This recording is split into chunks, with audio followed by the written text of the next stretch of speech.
Sujet, on parle d'avenir professionnel avec des formations uniques en France, reconnues dans la grande famille de la musique. Elles sont made in Soudain et pour en parler, j'accueille Michel Bosso, directeur de LFI.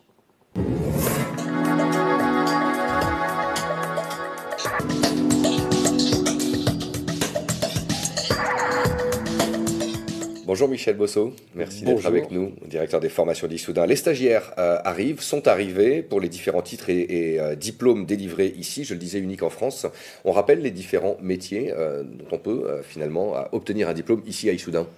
Oui, on a 3 formations principales, dont 2 sont certifiées de niveau 3, c'est-à-dire Bac+2. On a choisi ce niveau-là parce qu'en fait, c'est le niveau dans lequel les entreprises recrutent. On n'a pas forcément besoin de gens qui ont des masters ou des choses comme ça. On a besoin de gens qui sont opérationnels rapidement. Donc, il y en a une première qui s'appelle chargé de production de musique actuelle. Donc, musique actuelle, on voit bien qu'on n'est pas tout à fait dans un métier, on est plus dans un secteur d'activité. C'est une des particularités de cette formation, mais c'est aussi sa force. Parce qu'en fait, on prépare les gens à intégrer des rôles de, je dirais, agent de maîtrise ou cadre junior, autant dans la musique enregistrée que dans le spectacle vivant, que dans l'édition, la gestion des droits d'auteur, le management d'artistes, etc. Et donc cette formation, elle permet non simplement d'être opérationnelle, mais aussi de circuler à l'intérieur du secteur, ce qui permet d'envisager des parcours professionnels dans la durée. D'accord. Donc ça, je pense que c'est un gros point fort. Voilà. Sur les 2 autres formations ? La deuxième, c'est une formation de régisseur de production. Donc c'est pareil, c'est un petit peu plus vaste que régisseur de salle de spectacle ou régisseur de festival. Ça permet de circuler à l'intérieur de ça. Et puis la troisième, c'est une formation de technicien de plateau. Donc c'est une formation qui est appelée à être certifiée de niveau 4, c'est-à-dire niveau bac. C'est une formation d'entrée dans le métier, de technicien, pour le coup, sur le plateau. Chaque année, sur dossier, ça vient de toute la France, avec un prérequis, c'est d'avoir un objectif et un projet professionnel derrière.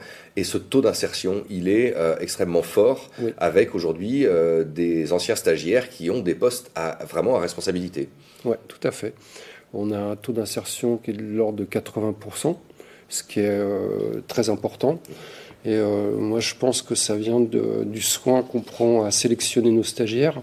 Non pas qu'on prend des gens parce que c'est de gagner d'avance, mais parce qu'on prend soin de prendre des gens qui ont déjà mis les mains un peu dans le cambouis, du coup qui se font une idée de la réalité qui les attend, ce qui leur permet de se projeter dans une activité professionnelle et pas juste dans un rêve de bosser dans la musique, quoi. Votre force, ce sont aussi des intervenants professionnels qui viennent régulièrement délivrer des modules de formation très spécifiques. Tout à fait. Les formations sont organisées en modules qui correspondent à des compétences ou à des blocs de compétences. Et à l'intérieur de ça, ce ne sont que des professionnels qui interviennent. Mais nous, on prend soin de les accompagner. Voilà, où est-ce qu'on veut aller, à partir d'où on commence, etc., etc. Ce qui garantit qu'il y a un vrai processus pédagogique, quoi. Un point sur comment ça fonctionne financièrement. Alors, les formations qu'on fait à Issoudun sont essentiellement en fait adressées à des demandeurs d'emploi, donc des gens qui ne sont pas encore des professionnels à plein.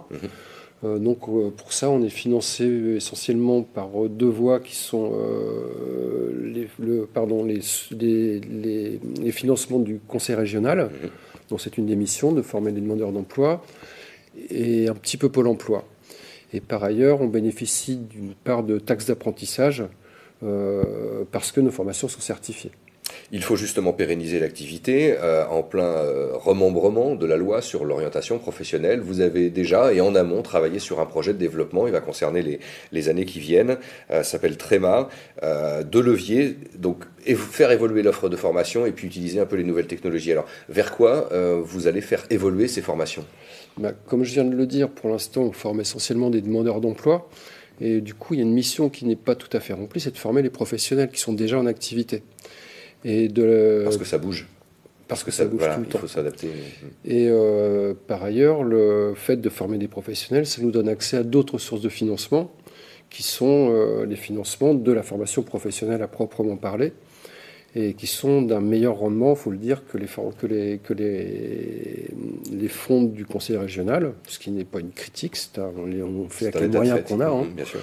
Et donc, on a décidé de développer une offre de formation voilà, dans ce cadre-là, dans ce cadre professionnel, ce qui normalement devrait nous permettre d'être moins dépendants des fonds publics directement, et donc de pérenniser notre activité ici. Et puis, même si ces formations seront in situ, hein, c'est ça? On en fera sans doute, on est en train de travailler sur des projets de formation in situ, mais aussi des formations là où on nous le demandera et là où sont les professionnels, à Paris, à Lyon, voire ailleurs, quoi. Et votre expertise, reconnue dans le monde de la musique, dans cette grande famille, on va dire, vous permet aussi d'aujourd'hui de pouvoir prévoir une cartographie des différents métiers?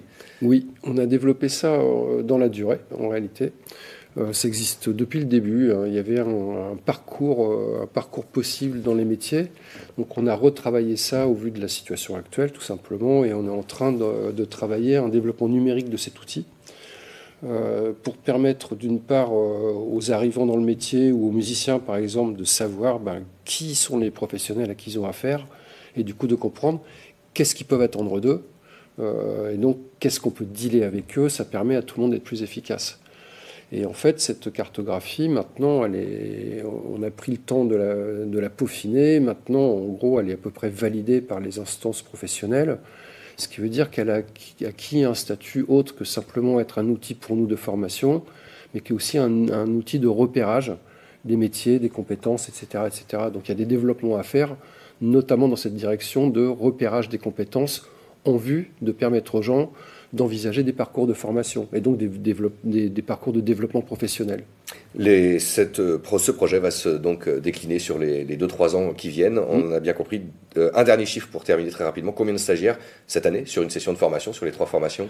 Sur les 2 titres certifiés, on a 20 stagiaires. Et sur la formation de technicien de plateau, on en a 11 ou 12, je ne sais plus.